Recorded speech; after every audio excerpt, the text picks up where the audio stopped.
എ.ഡി.എം. നവീൻ ബാബുവിന്റെ മരണത്തിൽ കോടതി പറയുകയാണെങ്കിൽ അന്വേഷണം ഏറ്റെടുക്കാൻ തയ്യാറെന്ന് സിബിഐ ഹൈക്കോടതിയെ അറിയിച്ചു. അന്വേഷണം ഏറ്റെടുക്കാൻ തയ്യാറാണോ എന്ന് സിബിഐയോട് ഹൈക്കോടതി ചോദിച്ചിരുന്നു. സിബിഐക്ക് കൈമാറാൻ തയ്യാറല്ലെന്ന് സർക്കാർ കോടതിയെ അറിയിക്കുകയും. ജസ്റ്റിസ് കൗസർ എടപ്പകത്തിന്റെ ബെഞ്ചാണ് നവീൻ ബാബുവിന്റെ ഭാര്യ മഞ്ജുഷ സമർപ്പിച്ച ഹർജി പരിഗണിച്ചത്.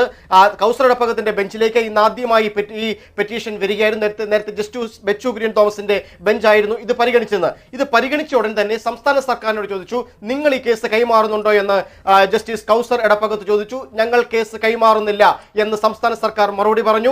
ഡയറക്ടർ ജനറൽ ഓഫ് പ്രോസിക്യൂഷൻസ് തന്നെയാണ് കോടതിയിൽ നേരിട്ട് ഹാജരായി മറുപടി നൽകിയത്. ഇക്കാര്യത്തിൽ വിശദമായ സത്യവാങ്മൂലം നൽകാം എന്നും കോടതിയിൽ സംസ്ഥാന സർക്കാർ അറിയിക്കുകയും ചെയ്തു. ഇതിനുശേഷമാണ് സിബിഐയോട് ചോദിച്ചത്, നിങ്ങൾ ഈ കേസ് ഏറ്റെടുക്കാൻ തയ്യാറുണ്ടോ? നവീൻ ബാബുവിന്റെ മരണവുമായി ബന്ധപ്പെട്ടുള്ള കേസ് ഏറ്റെടുക്കാൻ തങ്ങൾ തയ്യാറാണ്, കോടതി ആവശ്യപ്പെട്ടാൽ അക്കാര്യം ഏറ്റെടുക്കാൻ തങ്ങൾ തയ്യാറാണ് എന്നുള്ള പോസിറ്റീവായ മറുപടിയാണ് ഇക്കാര്യത്തിൽ സിബിഐയുടെ ഭാഗത്ത് നിന്നുണ്ടായിരിക്കുന്നത്.